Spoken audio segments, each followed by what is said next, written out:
اعوذ باللہ من الشیطان الرجیم بسم اللہ الرحمن الرحیم۔ اللہ تبارک و تعالیٰ کے نام سے شروع جو بڑا مہربان اور نہایت رحم کرنے والا ہے۔ ایک ایسی قوم جس پر اللہ تبارک و تعالیٰ نے اپنا دردناک عذاب نازل فرمایا اور اس قوم کے تمام لوگوں کو بندر بنا دیا۔ اس قوم کے لوگ کون سا ایسا گناہ کرتے تھے جس کی وجہ سے اللہ تبارک و تعالیٰ نے ان پر دردناک عذاب نازل فرمایا، اور یہ لوگ بندر بننے کے بعد کتنی دیر زندہ رہے اور پھر ان کو کس قدر دردناک موت آئی۔ جب یہ لوگ بندر بن گئے تو یہ لوگ اپنے عزیز و اقارب کو دیکھ کر ان سے کیا کہتے تھے، اور کیا آج کے دور میں پائے جانے والے بندر اسی قوم کی نسل میں سے ہیں؟ ان تمام تر سوالات کے جوابات قرآن و حدیث کی روشنی میں آج کی اس ویڈیو میں ہم آپ کو بتائیں گے، لہٰذا آپ سے گزارش ہے کہ ہماری اس ویڈیو کو اینڈ تک ضرور دیکھیے گا۔ انسانوں کے بندر بننے کی ابتدا حضرت داؤد علیہ السلام کے دور سے ہوئی۔ اس واقعے کا پس منظر کچھ یوں ہے۔ حضرت داؤد علیہ السلام اور ان کی قوم سمندر کے کنارے ایلا نامی گاؤں میں رہتے تھے، اور ان کی تعداد 70,000 کے قریب تھی۔ یہ قوم بڑی ہی خوشحال تھی اور اللہ تبارک و تعالیٰ کی فرما بردار قوم تھی۔ اس قوم کو اللہ تبارک و تعالیٰ نے بے شمار نعمتوں سے نوازا تھا۔ ہر طرف سرسبز و شاداب باغات اور ہر طرف ہریالی ہی ہریالی تھی، اور اللہ تبارک و تعالیٰ کی بے پناہ کرم نوازی تھی۔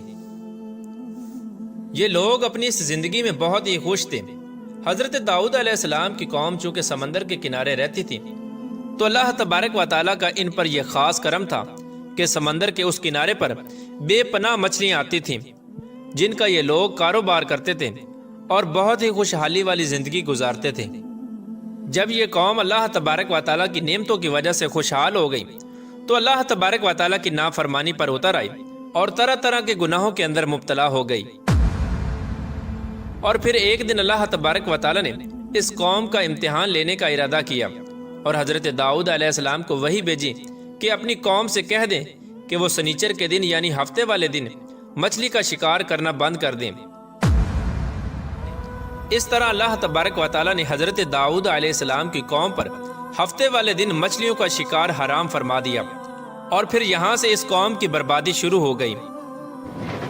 حضرت داؤد علیہ السلام نے اپنی قوم کو بتایا کہ اللہ تبارک و تعالیٰ نے ہفتے والے دن مچھلیوں کے شکار کو حرام قرار دے دیا ہے، تو وہ لوگ بہت ہی زیادہ پریشان ہو گئے اور ساری قوم سر جوڑ کر بیٹھ گئی، کیونکہ ہفتے کا دن ہی وہ دن تھا جس میں مچھلیاں وافر مقدار میں آتی تھیں اور خود بخود کنارے پر آ جاتی تھیں، اور باقی دن ایسے تھے کہ بہت کم اور نہ ہونے کے برابر مچھلیاں پکڑی جاتی تھیں۔